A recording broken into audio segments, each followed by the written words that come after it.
I don't know what all that beeping is, Ben.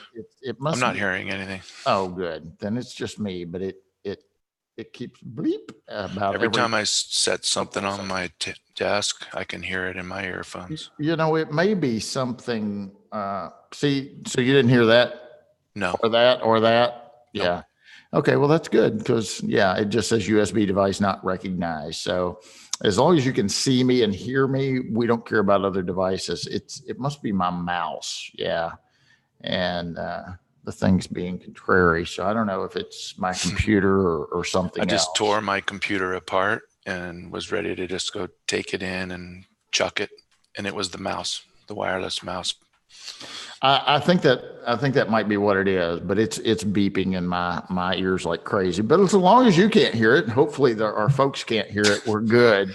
So he did hit the live button, and we are streaming live. So if anybody's watching, you're about 13 minutes early, which is okay. Mark and I are just chatting a little bit. Welcome, glad you're with us. We're not going to officially start until 10 o'clock, just like always.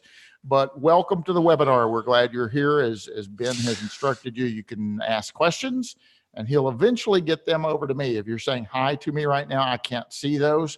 Ben's going to indicate what the questions are to me. So I'm not trying to be rude, but I can't see anything unless Ben sends it to me. So, but yeah, anyway, Mark, my youngest just turned 21. She's at Western. And the cool thing is she was going to go to Nashville for her big 21st. And I've got a condo there. Julie and I bought a condo in Nashville. And then she'd been after me to do that for years. And I finally said, all right, let's do it. So we bought a condo. And so when I'm there at Appraisal eLearning or visiting Nashville and, lecturing or whatever, I'll stay at my condo. Uh-huh. And when I'm not there, I put that out on Airbnb. So anybody can rent it, guys. If you want to rent it, I think it's under Studio Paradise. Look it up, check it out, rent it. I need some money. So, but anyway. Shameless plug. Yeah. Why not? So Brooklyn decided she wanted to stay there. Hey, I'm going to go to Nashville, stay there with a friend. And I said, that's fine. So she's only staying one night during the week. Which if you go to downtown Nashville, the Broadway, 2nd Avenue, I actually recommend going during the week these days. The weekends is it's like a concert. You're like this. And the young people might love that, but the old people like me don't. And actually my daughter preferred that. So it was a Tuesday night and she stayed down there and lo and behold, Mark, I actually had a class. Justin set me up a class. And so I'm going to teach a 2-day USPAP course, the National USPAP course. And so then I told my daughter, I said, hey, Brooklyn, by the way, I'm actually going to be in Nashville when you're there teaching. She's like, oh, great. I guess you want to stay at the condo. I said, yeah, I want to stay there. And she's like, I guess you're going to want to sleep in the bed. I'm like, it's my condo. Yes, I'm good. I said, no, I'm not going to stay. I'm going to go out and celebrate your birthday with you too. Well, what I said was, I'll take you guys to dinner. So I'll take you to dinner. I'll buy you dinner and I'll show you a couple of places. Then I'm out of there. Right. I'm not, the old dad's not going to hang out with the 21 group. Right. But I'll show you like a lot of the tourists don't know when you go downtown, if you're trying to get to Tootsie's or something, you got to wait in this long line. And there's a little alley that you could, and it's safe. The tourists don't know about it. So they'll stand out in a line of 100 people deep. Where if you just go around Legends on the corner, sneak up the alley back behind the old Grand Ole Opera, the Ryman, you can walk right in. So I said, I'll show you a couple of things. And she's like, cool. So local tips. Yeah. So at the last minute, I decided, wouldn't it be cool if I pick her up in a limo? And I don't even know how to do that anymore because, now I just do Uber or Lyft or whatever. And you can get a nice black car in Uber and Lyft. So I'm calling around trying to find a limo and there were last minute, obviously, there were none. And then finally a lady said, well, I can get you this van that is like a limo on the inside. And you can actually walk around. I'm like, all right, that'll work. So I have them come pick me up. And this ride is nice, Mark. This is nice. And so I take it to my, have the driver take me to the condo. And I get out and I go up, knock on the door, and she lets me in. And this thing's by the minute. So I'm like, are you Hurry guys up. ready? You guys ready to go? And they're like, Dad, quit rushing us, And so I don't know, about 10 minutes later, I'm like, okay, you ready to go? And they're like, well, we want to have a couple drinks here. It's cheap. Yep. And I The said, pregame. just bring your drinks with you. And so now she's thinking, Dad's telling me to bring drinks and he's going to drive us down to eat. I said, no, I've got a car. And she's like, oh, okay. So let's grab some drinks. And she said, you have an Uber down there? And I said, Uber-ish. So it was very cool. She came out. Actually, the other folks came out first and they saw it and they were just kind of like, oh my God. And she came out and I didn't even see her. She just took off running and she ran down there and told the guy, is this for me? And he's like, That's awesome. so they got in the limo and we're cruising around and they're like, we just want to ride around in this all night. Yeah, right. I said, At $1 a minute. I said, you can't do that. You're, downtown Nashville. Your plan was to spend your 21st birthday down there. But she didn't get too crazy. We did drive around, took the long way. I said, let's run over to a little Italian joint. I know we'll have a couple of cocktails and then I'll take you downtown. We'll have dinner. And then I'll walk you down a couple of places, and then I'm out. I'm late. I got to teach tomorrow, and I'm not going to run with the 21-year-olds, right? So it was funny. We did all of those things, and then when it was time for me to say goodbye, she really didn't want me to leave, which was that's sweet. Which was kind of cool, So I saw her last night. I went to Western and Bowling Green last night and spent a little bit of time with her, and she was telling me, she said, yeah, when you were leaving, my friend got sad and I got sad. I said, well, I wasn't going to hang out with you all night. I know. My daughter turned 21 and we went to Vegas and they did the whole thing. But yeah, I tapped out at midnight. That's how they do it. It's like the day before they're partying. Then at 12:01, you're actually 21 and you can go cruise down to the bar. I got you. And she's on January 2nd. So we were the day after the big to-do in Vegas. Oh my goodness. Well, luckily her event was a one-night deal. I know some people will make it 2 or 3 days and that's fine too. But she didn't get too crazy. Dad certainly didn't get too crazy. It actually was a very nice time. And a nice way to ring it in. So it worked out extremely well. But so where have you been? What's been going on in your world? I have been here for the most part. I'm in Southern California in Dana Point, and I've been doing a lot of desk reviews and a little bit of field work for the VA and private stuff. And I'm starting this weekend to start traveling, and I'm going to start teaching. So this weekend is actually a little jaunt up to wine country in Central California. Oh, nice. That's a pleasure trip. And then I'm going out to Denver the following weekend and doing a solar class. After that, what are the dates on Denver? September 7th, I'll be there. And then the following weekend is Las Vegas, and I hope to meet up with you out there.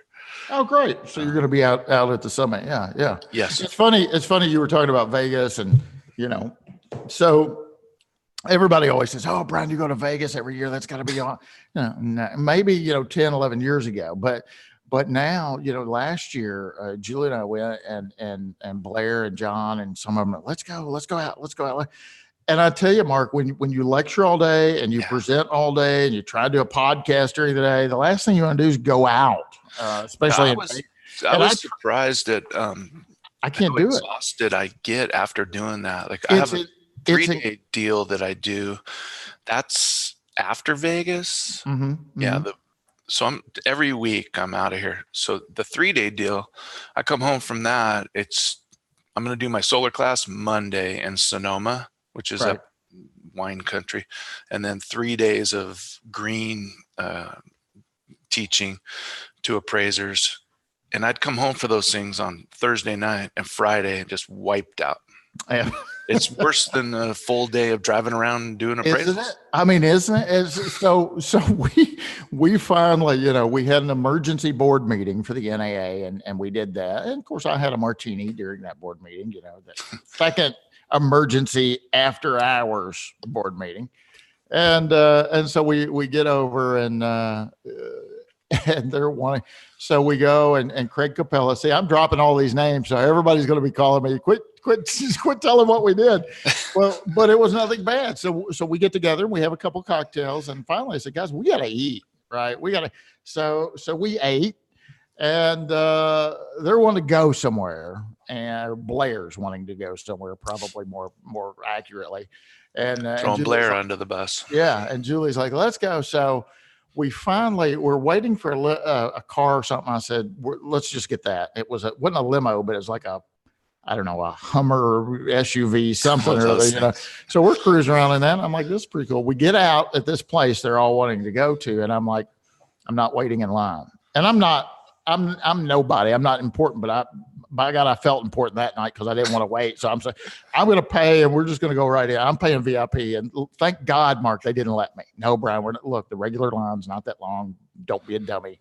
So, all right, so we go in. Of course, John Dingman's over there working as always. Oh, look at this revision or whatever whatever he's doing. I think Craig went over and got us some beers and ringing up the fun meter. And Blair and Julie go out and actually dance, or whatever it is. And we met this guy, and he's very, friendly, and invited us to sit at his table. And all of a sudden, Mark, I mean, I'm good. I think I'd taken a nap, and I'm good. And all of a sudden, boom. I mean, it was literally like a ton of bricks just fell on both my shoulders and was pushing me down. And without warning, I just immediately said, okay, guys, I got to go. I'm like, you can stay and have all the fun you want. I have to go to bed now. Right now. I mean, I've got the warning lights going on. I got to go to bed. I got to go. Y'all have fun. And most of them, I'm going to say maybe one or two stay, and I won't throw them under the bus, but most, I just can't do it. If I'm lecturing all day or presenting or emceeing or doing, I just cannot do that anymore. It's it wears you. Doesn't it wear you out if you lecture all day? Oh yeah. I didn't understand until I was involved in this other group of speakers and stuff. And they said, somebody brought it up. Are you exhausted after you do that? Yeah. And I think it's, you're always on, you're in the game, and you're constantly, on stage performing or whatever. And it's not like you can sit in the back of the room and zone out in a CE class.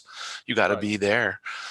And it tuckers you out a little bit. If you're, if you're very engaging and I guess I'm a pretty excitable guy, or can be, and so I put a lot into that. But absolutely, it feels like you've had an intense workout or something. It will wear you out. Most appraisers just sit around at their desk all day and drive, and they don't really have a lot of interaction. That's true. Different. That's true. We're trying to change that, aren't we? Hey, Mark, it's 10 o'clock, so it's time to go. And hopefully Ben's got this thing working and everybody's watching. It looks like all the bells and whistles are working properly. So congratulations, Mr. Maxwell. Good job. Good morning, appraisers. I'm Bryan Reynolds. You're watching the Appraisal Report Webinar, brought to you by the fine folks of Appraiser eLearning. These webinars are free, so they're priced right just for you. They are normally the fourth Thursday of every month at 10 o'clock Central Standard Time. And if you're checking your calendar right now, you see that this is not the fourth Thursday. I was actually in Washington, D.C. for the consensus committee for ANSI. They're looking about changing that. And so maybe we'll talk about that on another program. All of these sessions are being recorded. So if you can't stay tuned in the entirety, you can check out the YouTube channel and go back and watch the rest of the broadcast. In fact, you can watch any of the broadcasts that we've had. We've got several out there. And so we encourage you to go back and take a look at those. And while you're on, go ahead and click the subscribe button. In fact, do that right now. I'm going to give you a second. Okay, your second step. Go ahead and click the subscribe button. That way you'll continue to be in the know. Oftentimes we have special guests or special webinars that are outside that regular for Thursday, just like today. So we're glad you're here, and I'm glad my guest is here, Mr. Mark Buhler. He is an appraiser. Mark, go ahead and introduce yourself to the fine folks watching us already. Thanks, Brian. Thanks for having me on today. Yeah, I'm Mark Buhler. I'm a certified residential appraiser in Southern California, coming to you live from beautiful Dana Point, California. I am just like the rest of you that are watching. I crank out reports and, drive around in my car, sit in front of my computer till my eyes are bloodshot. So I feel your pain, and I've gotten into this green niche, and solar, especially solar recently, has become a pain point for appraisers, and I've learned a lot about it and getting out there and presenting some courses on it, and just wanted to share what I know.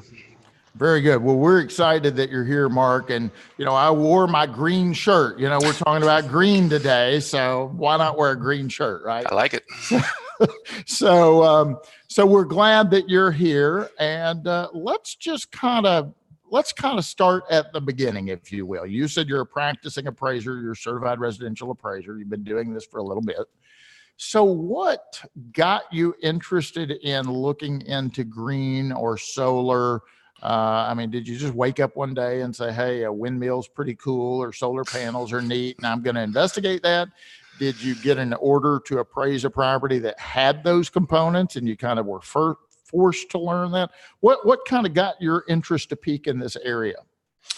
Well, to be completely honest with you, there was a course that was offered locally on appraising green, and it was a Appraisal Institute. It was presented by Sandra Adamatis, who's the foremost authority in our appraisal world on this subject. The class was free, and it offered 20 hours of CE, or 28 maybe. That was attractive, and so I went to the class and found it interesting, and I came away with a couple of things where I thought, maybe this rating homes as energy efficient might be a little niche to get into, because that's a whole nother thing where homes are rated their energy scores. Right.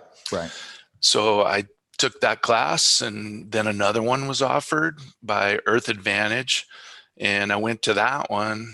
And when I was at that class, I found that the instructor was not interested in presenting the class anymore. So they asked me if I would be interested in doing it, along with another guy that I work with, John Shipman. He's not an appraiser, but he's very well versed in the green field, who teaches a lot of realtors the NAR green designation. So the two of us took this class, and we've been running with it, and it runs through a nonprofit that gets grant money from different entities, and they're able to offer the class for free to appraisers. So we're currently doing that usually 3 times a year. This year we're doing it 5 times. And so appraisers sign up. The green or the utility companies will sponsor 20. The next one I'm doing, I believe they opened it up to 40. And they usually fill up, but that's the long version of how I got into it. And solar became a pain point for a lot of people, so I dug into that one. And I'm out there also doing another course presenting that. It's a solar class. Okay, great. So I'll give you an opportunity to inform our viewers of this again before the broadcast is over. But since you mentioned it, why don't we go ahead and do it now as well? If somebody is interested in taking one of these classes that you just mentioned, you said you're probably going to do 4 or 5 this year.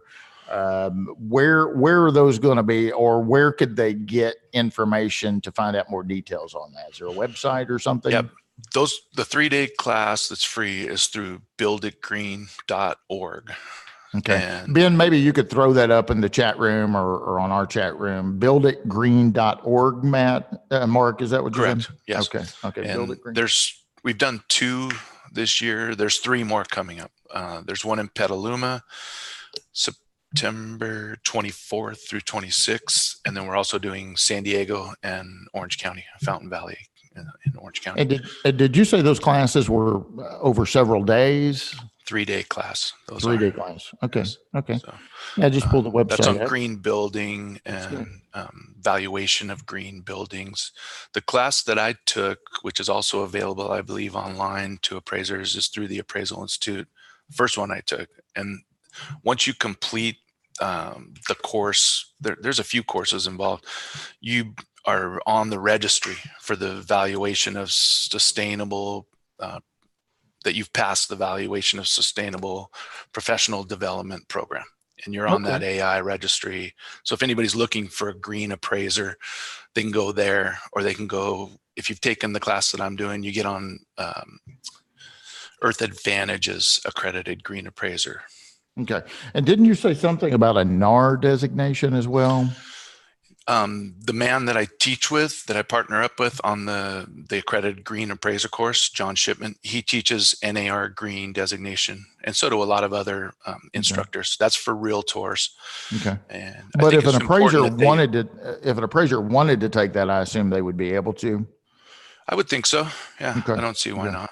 Yeah. Yeah. Very cool. So let's get in the weeds here a little bit. What is green, for that matter? I mean, what if I built two houses side by side, and one of them I just built, how I would normally build my house, and the second one I said, I really want to kind of build this green. What would make the second house meet the definition of being green? That's a good question. The first house would be built to code. So it would be a code built home. The second home that would be, quote unquote green, which is sort of it's a sticky term. So a lot of people are calling that high performance homes. You start to talk about green and people get political and start going off the rails with that stuff. So a lot of people will call that a high performance home, and that's above code. And it would meet certain criteria. And the pillars of green, the last time I spoke to you, I mentioned 5 of them that are site, materials, water efficiency, energy efficiency, operations and maintenance costs, and indoor air quality. Those 6 pillars. So they would meet a certain criteria in all of those categories that would make them qualify as a high performance home. Okay. Very good. Very good. And potentially they could be labeled or certified if a owner wanted to go to that length and get it, get the home certified by one of the certifying agencies. And there's a bunch of them all over the country. Sure. So let's talk about from an appraiser's perspective. All right. They're asked to come out and appraise the 2 houses I just built. One of them I built to code. One of them I built to supersede code to what I envisioned to be green. And whether I met that or not, it's another story. If I didn't tell either the appraiser anything, and they came and looked at these 2 properties, would they be able to observe through the inspection or appraisal observation, whatever you want to call it, which one was green and which one wasn't? I know when talking to you before, we talked about there's sometimes things you can see and there's sometimes things you can't see. And we'll get more in detail with what I'm talking about in a minute. But walk us through that with the typical appraiser that's watching this show right now. Would they be able to differentiate which one of those 2 houses were green, or would they be challenged by that? Here's a pat standard answer that any appraisal will give you when they're questioned. It depends. It depends. It depends on if they've got any education at all in this field. So the first thing you're going to notice is the materials. That's the one thing that we look at as appraisers. And you're going to start to see things around the house that might give you a clue that these people have decided to build a high performance or an energy efficient home. and with some. So let me pause you there for a Yeah, moment, sure. because you said it depends, and man, so anytime I teach a class, I always say the best answer to most appraisal related questions is it depends. Now, don't use that on me, but anyway, that's the gold. You get the gold star. That's the answer. But then you said you started in. I didn't mean to cut you off, but you were talking about if the appraiser has received any education in this area to know what to look for, right? And know Yes. how to identify these things. So is that your way of saying right now that maybe all the appraisers watching, or all the appraisers in appraiser land, ought to think about taking a green course, or your green course, I'm sure, but Well, is that something not that necessarily you would my recommend? green course, but there's Trying ways to help you out to there. get educated, Right. online or in a live course. Or we'll mention some places where you can just go and read on your own. Sure. But some of the clues, it used to be, what's an energy efficient item? And you'd see windows, dual pane windows and such. You're going to start to see items like wall mounted heating and cooling units, a mini split, either ducted or ductless. And you'll notice that as you walk around the house. You'll see the unit outside, and then when you get inside, you'll see them on the walls. Maybe some of the materials, the flooring might be sustainable type stuff. But if you're not going to tell them, chances are they're going to breeze right by a lot of it and not really understand what they're seeing. So it's important for the information to be shared. So they're sure. And if I was a property owner, I think, and probably most property owners are going to be tooting that horn, right? And say, hey, by the way, I've got this and this and this and this and this, right? So it would be very odd that they didn't want that information. There could be instances where the property owner isn't there, or they're out of the country, or, and that stuff's not relayed to the appraiser, but hopefully most of the time, it is going to be. So there are some telltale signs, but there are a lot of things that we don't see. Now, you mentioned a couple of things that you might see that might be an opportunity to raise suspicion that, hey, this might be normal, more than a normal built to code house.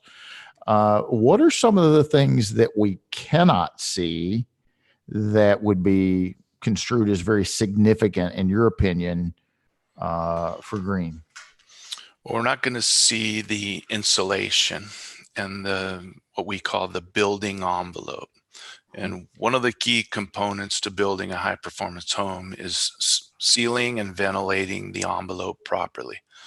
So this can be displayed through a HERS or a HEES rating, a home energy rating, or a home energy score. One is done by ResNet, the other is Department of Energy, and all of this stuff would be spelled out in there. The framing of the house, we could go see the ducting, if the ducting has been sealed, the air sealing up in the attic. You might notice some things in the attic where they've got insulation blown up 3 feet high. That might be a sign to somebody. But the things that we can't see are the things behind the walls. Sure. And that's where we're going to rely on the homeowner to give us that information. And anybody who's done this stuff to their home is going to be telling you all about it, because these people that are into this energy efficient green thing, they're proud. I mean, they'll show you. And it's significant. I mean, the cost can be significant, and the savings can be significant. So yeah, they probably want to inform anybody looking at the property this information. So would you say that maybe a questionnaire for a property owner might be a good thing? I mean, if one thing that I have encouraged appraisers that, if you're going to visit a property and you don't like that homeowner following you through the whole house, which inevitably that happens a lot. What I did for years, and I don't know why I quit doing this, I developed a little questionnaire. And so when I walked into their house, I said, look, I'm going to walk through and take some notes and photographs. I've got a little piece of paper here I'd like for you to fill out. And if you don't mind, just sit down and fill this out. Has the house been offered for sale in the last 12 months? I got to ask them that anyway. Why not have it on the questionnaire? And so you could have, is your septic tank working properly? Do you even have a septic tank? Right? Those types of things. And to this date, I've never had a property owner look at me and say, "No, Bryan, I'm not filling it out." Yeah, I have had them say, "Let me fill it out later and send it to you. Let me have my spouse help me fill it out." Or maybe they fill it out and they say, "I'm not going to sign it." But I've sure. never had anybody look at me in the eye and say, "I am not going to do this." Most of the time they're very cooperative. They want to help you. You're there developing an opinion of value. I mean, they're making you cookies, right? And that kind of thing. So do you think that's a good idea that maybe, especially the things that we can't see that you're talking about, we just put that in a survey to that property owner to try and gain some insight? Well, there is a form that's in most, probably all softwares. The Appraisal Institute developed a residential and commercial green and energy efficient addendum. So if you search through your software, for all the forms, take a look at that.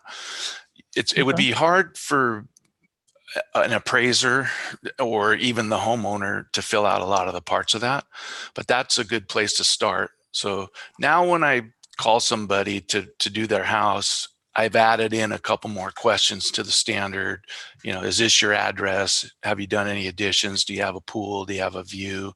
Do you have solar? Do you own it? Do you know if you own it or not?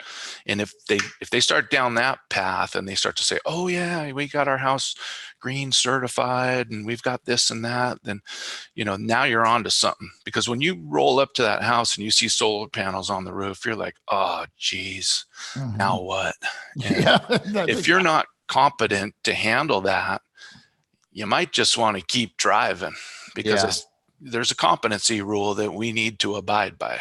Right. And we'll get into solar in just a little bit, and maybe how you would suggest either someone get competent or get some to get insight on how to handle that, or where they can turn for help, because that could be an opportunity instead of just driving away from it. It might be an opportunity that you could seize, if you will.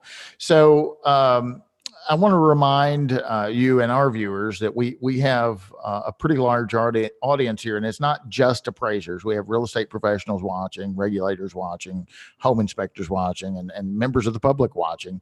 So let's go back, and we've got some questions coming in, and we'll get to some of those in just a minute, I promise.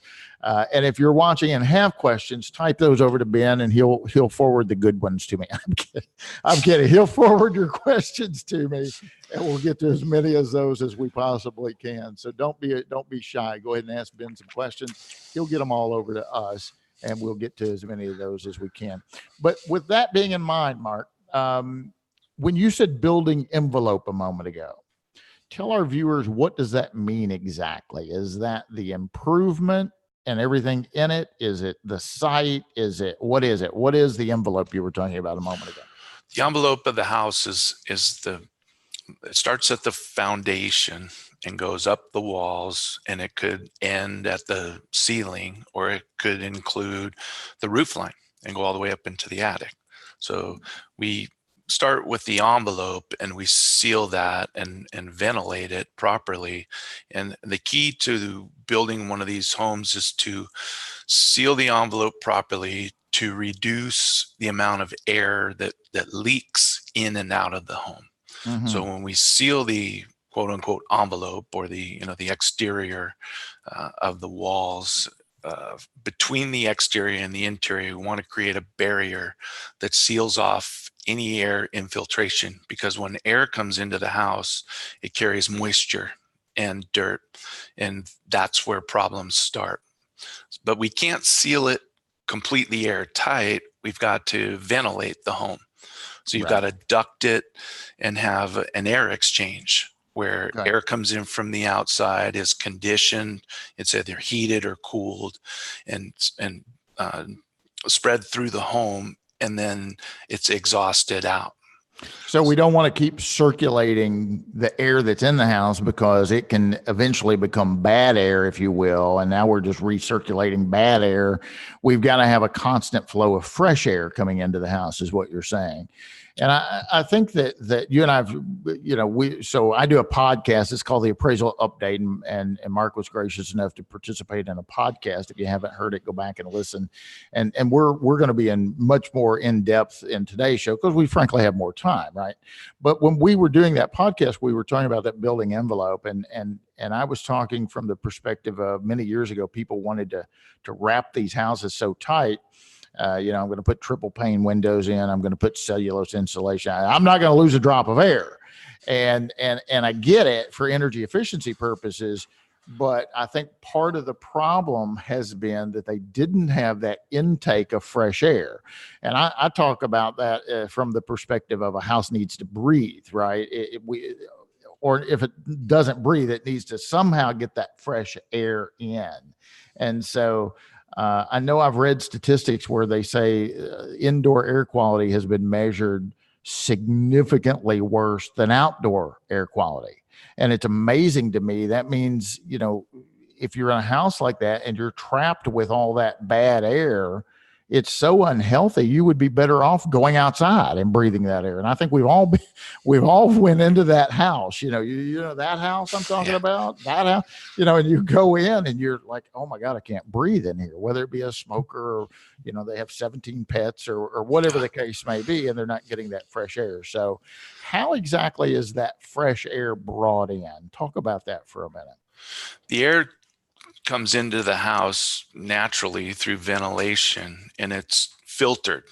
So you're bringing in air through the ducts, and you're conditioning it, filtering it, and exhausting it out. And a home is a breathing organism, so to speak. And we've been in that house where they emptied everything out, and you've got the white carpet in the one room and that black. There's a fringe of black around every wall. Why is that? Right. Well, because there's penetrations in the home where the air is coming through around the perimeter of the house. So it leaves that air came in with dirt and moisture, and it left that nice little frame of dirt around the entire perimeter of that room. So the air comes into the house and we filter it, condition it, and exhaust it out. But we try and limit the amount of penetration spots where we've got nail holes and speakers and canned lights and such, and really seal those up well. Mm-hmm. So let's talk about that for a minute, because I think people don't realize just how much loss of heat or loss of coolant or just a small little hole can really be significant over the long haul in the loss of energy. And so talk about those rating systems again, and how do they do that? Like a blower test, if you will. Yes. How do they do that? What if I wanted someone to come into my house and rate it for energy efficiency, what would they do? An energy rater would come to your house, and you're speaking of the blower door test, where they put this device around your door, and they pressurize your house, and they blow air, and they see where the air is escaping or coming in from. And some of the tests would reveal a whole bunch of these little pinholes everywhere, and the cumulative amount of holes is similar to keeping one of your windows wide open when you add them all up together. So would you run your air conditioning or your heater with your window open? And that's effectively what you're doing by not air sealing the house properly. I used to do that in my car, to be cool. I drive around and we used to cruise the Wesleyan Park Plaza. And so, it might be wintertime and you'd have your heater on in your car, but by God, you're going to have those windows down. So to be cool, you might do that. But no, you're not. You're not going to heat outside or run your air conditioner with the windows open. You're for throwing crying. money out the window. Yeah, you're exactly. That's exactly. When I was 16 and dumb, yeah, I did that. But now you don't do. I mean, it just doesn't make sense. So what you're telling me is I could virtually have enough openings or lack of sealed areas, if you will, that could really equate to having a window cracked or opened while I'm running my air or furnace. Most houses probably do. My Isn't that house is the incredible? same way. I'm the Isn't that plumber with incredible? leaky pipes. Yeah, it's incredible. So, maybe that's something that we need to look at. We've had a couple of questions, and I'll go ahead and knock these out real quick. Jason is asking you, Mark, what is the name of the course in San Diego for 3 days? So can you Accredited Green Appraiser. San Diego is October. It's on the Build a Green website. There's two of them in Southern California. San Diego is, I'm thinking, middle of October. And is it called Greenpoint rated training courses? No, that's a different one. It's the Accredited Green Appraiser course. Okay. And there's one in San Diego and one in Fountain Valley. Okay. Build It Green is where you can find that. And we'll give Mark's contact information, his cell phone, his address, personal. No, we won't. But we'll give information. We'll give information how you can reach out to Mark directly. And so, Jason, if you have Jason W, if you have any trouble finding that, we'll give you an opportunity to reach out to Mark directly, and he can kind of tell you where he's going to be. We have a question from Barry and Matt, and I don't know if this came in jointly or if they both asked the same question as my guess. Can we get a sample of the homeowner survey? And I don't know if that question is to me or to you. You had mentioned a moment ago a survey. Most of the software companies, you said, if you do a search in the software, the appraisal software, you can find a green checklist. Is that what you call it, Mark? Yes. Yeah. I don't have a checklist that I use, but the one that I mentioned is the Appraisal Institute Residential Green Energy Efficient Addendum. The residential one is about 6 pages. The commercial one is, I think, 12 pages, and that's in your software. Very good. So just search green in your appraisal software, see what you can find there. As far as a questionnaire, I might put something together and offer that at some point. I know I have that in one of my new courses that's coming out.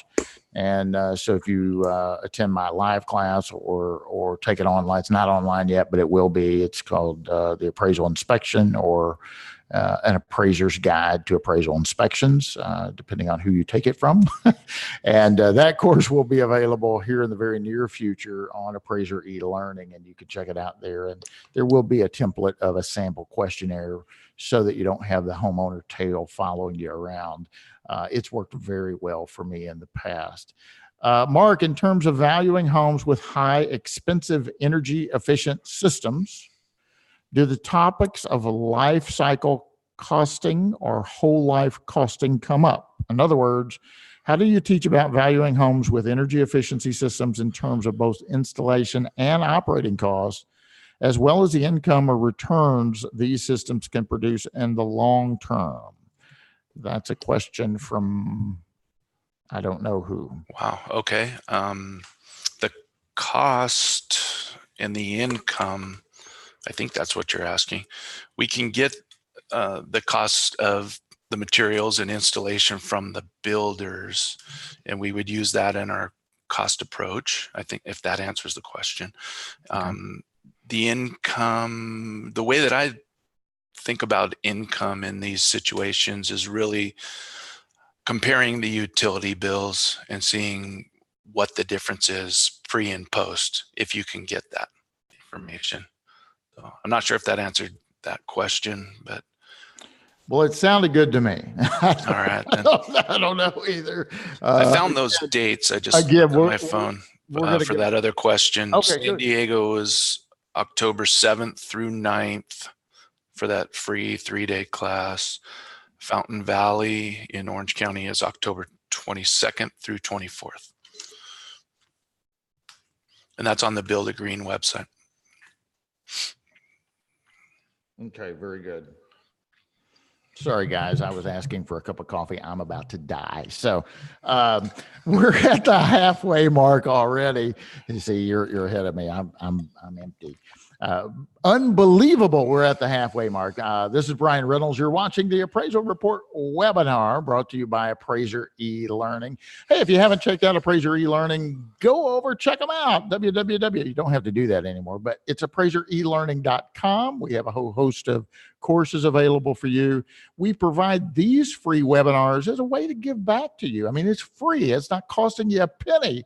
And I'm not making a penny for that matter, but we like providing value to our clients and to the appraisal community at large. If you haven't figured it out, I'm very passionate about what I do. I love this business. It's been so good to me. Isn't this a great job? I mean, where else do you get paid for talking about what you think? For crying out loud, it's the best job on the planet. Are things changing? Things are changing. All of our sessions are recorded.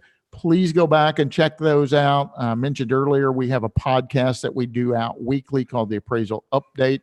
If you would like to be on one of these programs, please reach out to Ben or Doug or Jim or Hal or myself and say, hey, pick me. We'd love to have you on. If you know of someone you'd like to see in the hot seat, reach out to us. Let us know. We're looking to bring a wide variety of guests on with a wide variety of topics. So we'd love to have you on. Finally, go ahead and hit the subscribe button on the YouTube channel. That gets you in the know if we have a special alert, a special broadcast. That way you'll know about it before anyone else. So go ahead and click the subscribe button and we'll be ready to go. So let's get rolling here. Let's talk about some other things like geothermal. Do you see a lot of geothermal in your market area? We do not here. We're actually starting to see that quite a bit. If natural gas is available, typically they'll use natural gas. But if natural gas is not available and they're forced with electric or propane, we're starting to see the geothermal. So, the downside of that is the cost is significant, right? So, it's typically if someone's planning on being in the property for a while. Let's talk about solar for a minute, Mark. And I know that FHA has a distinct protocol on that, but you mentioned earlier the property owner might not even know. You mentioned if it's leased or if they own the units. Okay, so I get solar panels, I put them up on my roof. How do you handle that as a valuation expert if you come across solar panels? Well, we get a little sticky on the, not necessarily ownership, but the method of quote unquote, owning them. So a lot of people think that they own them when they don't. And sometimes they're not really sure what they've got and how they've got it. So as far as an appraiser concerned, there's two instances where an appraiser needs to attempt to determine if there is contributory value. That's when the panels are owned outright, they paid cash, or they're owned with a solar loan and no personal property lien, which is called a UCC filing. So if there's a solar loan and no UCC has been filed, then we are to consider giving them value. The other cases are leased power purchase agreement or prepaid power and owned with a loan, and there is a UCC filed. And the reason for that is the UCC filing is a personal property lien placed on the property, which is the solar panels and the inverters and the entire array. And they don't release that lien. It doesn't become real estate, so to speak, until the lien is satisfied. Okay. So that's where it gets a little tricky. And getting that information is also somewhat difficult. Yeah. And, those are the kind of assignments I shared with you when we were doing the podcast, there was one house in our community, and this was when I was growing up. So it's been a long time ago. They grew up in Thoroughbred Acres, a great subdivision. And there was one house over on Middle Ground, and people would drive by this house just to see these things. I mean, they were massive. They were great, big, huge panels. They were on just the front of the house. So you talk about curb appeal, boy, It had curb appeal or disappeal. I don't know what you would call it, but they were crazy. And apparently this guy powered his whole house with this thing. And, but now we see these solar panels in all different varieties, don't we? I mean, you can actually, can't you have shingles that will secure the sun and convert that to solar power? Yes, there are roof shingles available out there. They're not as efficient as the big, ugly black panels that are out there. Right. And the street facing panels definitely have an appeal issue. I could see, hopefully in the future, builders designing properties where where the most solar exposure is, maybe building a roof line where it's more hidden from the front view from the street. And also in the future, I would predict, that building materials will become solar photovoltaic, and we'll be looking at siding and roofing and doors, not so much of those big bulky panels. That's my, prognostication on that. Yeah, you're gonna make them a little prettier, huh? So Mark is the one that asked the question earlier, and he did say you did answer it, but he's also kind of a tail question onto that, Mark. It says, I was asking how would you view or value the income from these systems? He's talking about solar. For instance, if someone has enough solar that they are actually getting a check from their local utility company instead of a bill. I see that in the chat box. Ben is the one who asked me that. Ben at the controls there. The savings, we can quantify that as appraisers, and we can do a discounted cash flow analysis of that energy savings and come up with a quantifiable number that we can report. And there's other ways of calculating or to trying to determine the value through the cost and sales comparison approaches, but sometimes we have to go to the income. And on solar especially, you're not going to find comps that have owned solar on the roof, but that doesn't mean that there's no value. Maybe it does, but if you're going to put a zero, you're going to need to support that, and you might want to look at the cost approach and a discounted cash flow through the income, or even on a commercial property, maybe the gross rent multiplier. Out of your, and I don't know how much you're out in the field. You said you do some review work now as well, Mark, but how often in your market area are you running across, houses that would be defined as meeting green? I mean, is this something that's occurring monthly or a couple of times a year? Or currently, I'm not seeing a lot of that. I'm out in the field not too often. I might do 5 or 10 appraisals a month, but prior to that, when I was out there cranking them out, I didn't see a lot of that. I didn't see people telling me, "Hey, look at my green certification on my house." And I think maybe the reason for that is the same with solar. Like, people don't do that and sell their homes. They might refinance and tell you about that stuff, but I just don't think, even in my market in Southern California, I just don't think there's a lot of them out there. There's a big push here. Building code changes next year to zero net energy, meaning new construction will be built with enough here at solar because of the housing density, but where your home produces as much energy as it's modeled to use on new construction. So there's also a movement to electrify everything, to remove all the gas powered appliances out and have everything done. All your appliances and all your mechanicals will be electric. And so when that day comes, we're going to have a lot of renewable energy sources producing on your roof or in your backyard or with, wherever you live. I understand that everybody here is across the country, so it might be geothermal, it could be hydroelectric or wind generated. But here in California, there's a movement to electrify the homes, and the building code is requiring that these homes are built being able to power themselves. Wow. A couple of other questions coming at you. Matt asked, what about the life of solar panels? Do they lose their efficiency as time goes by? An excellent question. Good question. Yes, they do. The degradation or the diminished output, most solar manufacturers would quote 0.5% a year of degradation.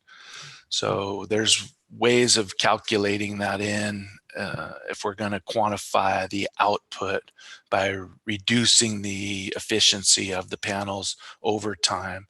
Most panels now are warranted for 25 years. 25. So if we were going to run a cost approach on solar panels, we would use 25 years as the effective age. Okay.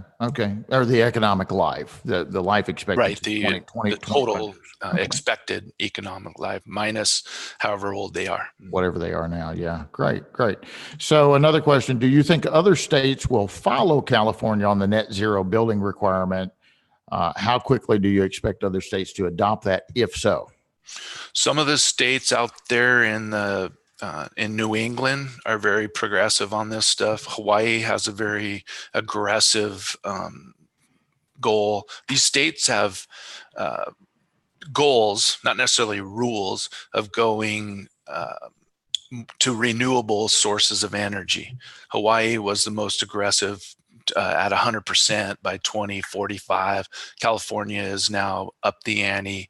Places like Vermont and Massachusetts, they're pretty forward thinking on this type of stuff. They might follow the lead and change their building code because they're trying to keep the heat in and keep the homes warm. And here out west, we're trying to keep our house cool and keep the air in.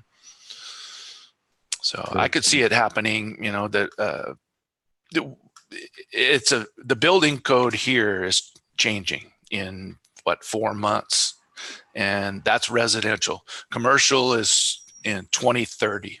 They're going to require all the new built commercial in California to be zero net energy. Wow. All right, we have another question from Appraisal Services. The question is, when the MLS says it is owned, you can't rely on that information. That information comes from a realtor. So you have no way of knowing if the comp really has owned solar. What do you do about that? Well, if you can't verify that through calling the realtor or digging deeper into who put that on the roof, who installed it, myself, if there's no indication in the MLS of whether it's owned or not, or you don't think it's reliable and you can confirm it, to err on the side of caution, I would assume that it's not. And I would include that in my report. And so, I'm making this assumption that it's not owned, and I'm not to give it value by the Fannie guide, selling guides. They've got their rules about how we handle the valuation of solar and these items. Yeah, it's a little bit more challenging these days. Back when everybody had a home phone, we could look up who the seller was or the buyer was and call those folks. And I did that often.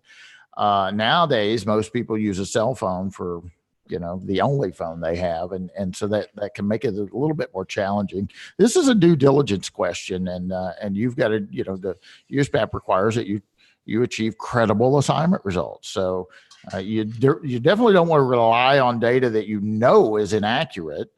One thing that I might recommend to appraisal services is this. There was a gentleman in West Tennessee, and I had recommended, why don't you get involved?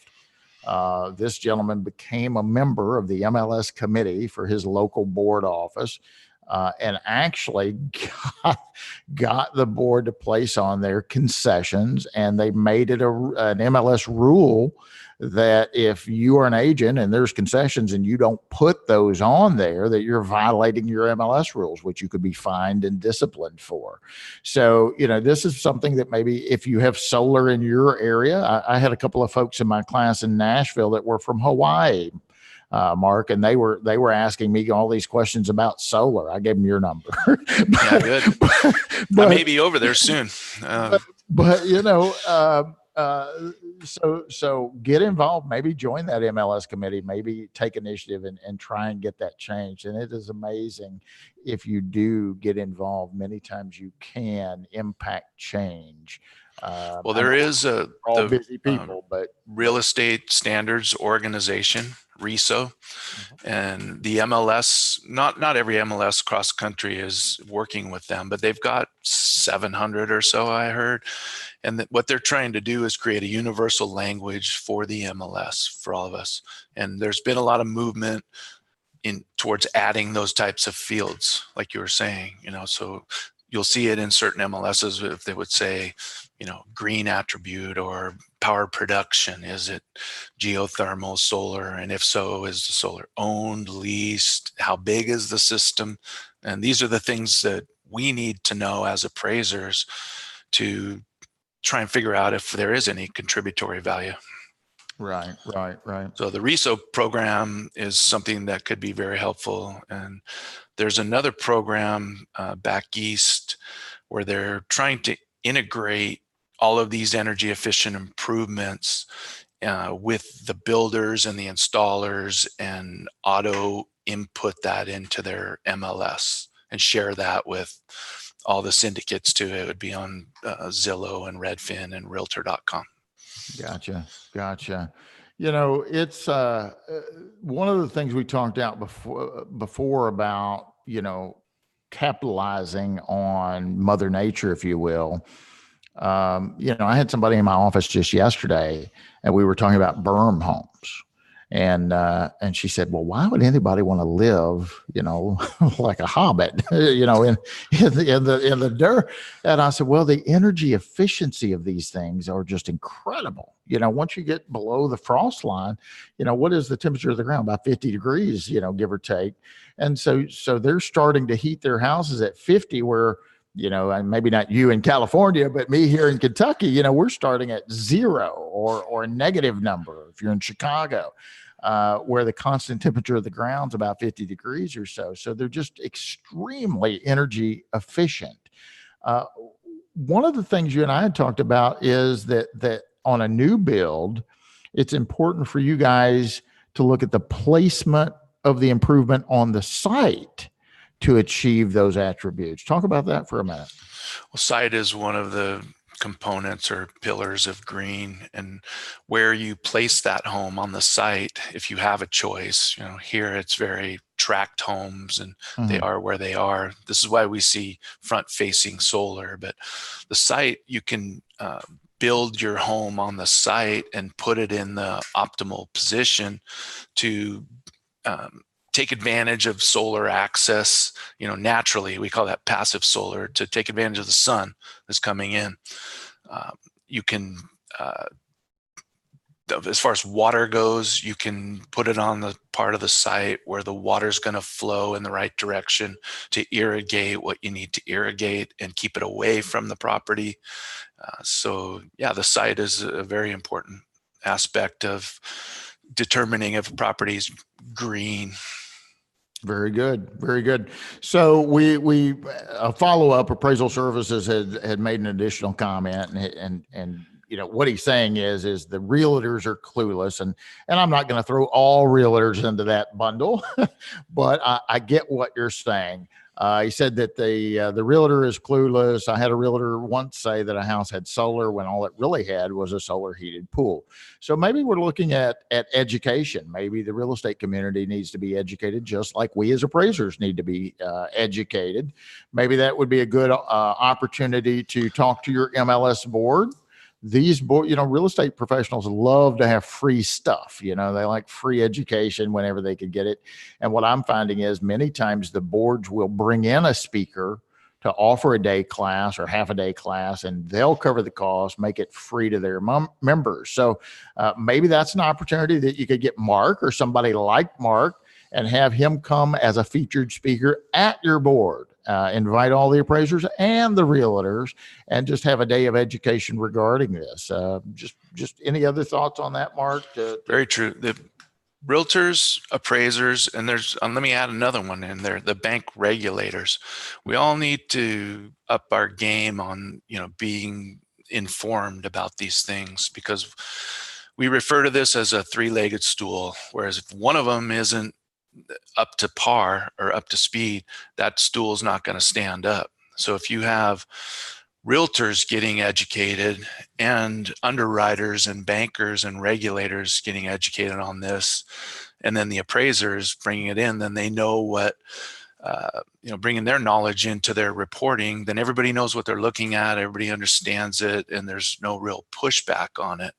I'm going, I think it's next week or the week after, I'm going to Denver to do this solar class that I do, and I've been asked to get it approved for realtors.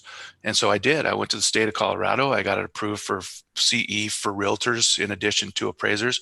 And there are realtors coming to that class. So if a realtor can't demonstrate the value of any of these green features or solar amenities or even a pool or a view or what have you, and they sell a home that has these features for the same exact as they sell one that doesn't, an appraiser can't extract any value from that. So It's very important for the realtors to understand how all this works so that they can sell the home at a premium and we can extract an adjustment from the market. Right. That's a great comment, Mark. If you think about it, the consumers out there, the communities out there, the market participants, if you will, would probably be very frustrated if the agent that's representing them in the sale of their home isn't marketing these green features. It should be a marketing component, I would think, right? And so agents have a fiduciary responsibility to their clients.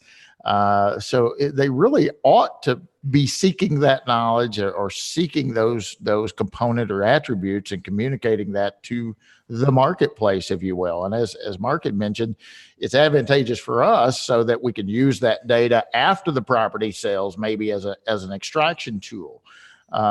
So I'm sympathetic to appraisal services. I get it. We develop opinions of value and we base those opinions on the data that we're able to collect. And I think we would all agree the better data we have, the better decision we can form. Right. So I'm certainly sympathetic to you on that. I would encourage you to maybe get involved with your local board, join a committee, and maybe bring Mark or someone like Mark in to do a one-day education session. I think that would be very meaningful if you've got a market where they're not recognizing those components. Absolutely. Yeah, it's crucial to the whole process, the lending process, that everybody learns a little bit more about this. I've been brought in recently from a couple different realtors to consult with them on purchase transactions where they didn't actually get a competent appraiser. So we've got that too. You get to a home and you didn't ask these questions and you find out you're up against more than maybe you should take on. Mm-hmm. And it's becoming a pain point for realtors. I've twice just recently, one in Arizona and one in California. They contacted me and asked me what I thought about their situation. And, I offered some suggestions about when that appraiser calls that listing agent should ask them general questions about their competency in that type of a property. Very good. Very good. Mark, I can't believe it. We're winding down. We're about out of time. I know you've talked about some classes that you're offering at a free price. So if somebody out there is watching, wants more information, how could they get in touch with you to either pick your brain or hire you or try and get you to come to them and speak on this topic, or if they just want more information on where you're going to be, how can they reach out to you and communicate with you? My website is cmpappraisal.com. My contact info is on there. You can reach me, Mark, at cmpappraisal.com. Build It Green offers the free 3-day course. That's builditgreen.org. My solar course is 4 hours of CE, and it's not free. You pay for that one. You got to make a living, right? That one is at appraisesolar.com. And I have 2 classes coming up. One is September 7th in Denver, Colorado. And the next one is September 23rd in Sonoma, California. So you're going to be in Denver. You're going to be in Sonoma. You mentioned the summit. So you're coming out to Vegas. I think that's September the 15th. Is that right? Yes, I will be out there. Are you speaking? Are you speaking out there? No, I'm going to some meetings on the Sunday, and I have to come back to California that Monday. So I'm not sure how much summit I'm going to get. I got you. Be sure you grab me while you're out there and at least Definitely. say hello. Maybe we can have dinner or something. If you're watching, if you've never been to a conference, we encourage you to go. Unfortunately, Mark's not speaking, but you could probably grab him and talk green to him a little bit if you want to. So we encourage you to come out. It's in Las Vegas, for crying out loud. The National Association of Appraisers is co-hosting that with the Columbia Institute. We invite you out there. It's going to be a good time. Appraiser eLearning will be out there. I'm going to be speaking, and you get a lot of different speakers there. So we would encourage you to come join us out in Las Vegas at that event. And then the ACTS conference is coming up in April in Mississippi. We'll have more details on that forthcoming. Would like to have a big thank you to my special guest, Mark Buhler. Thank you so much for being here. You're always a good time and a great source of information. We appreciate you being here today. Thanks for having me, Brian. I appreciate the time. Thank you, ladies and gentlemen, for watching. Come back and join us next month. It should be the 4th Thursday at 10 o'clock Central Standard Time. I got to just check my calendar and time to make sure. But we try and do these on the 4th Thursday of every month at 10 o'clock Central Standard Time. Again, if you would like to be on the program or know someone that would be a good guest, please reach out to us. Let us know. Until next time, thank you very much and happy appraising.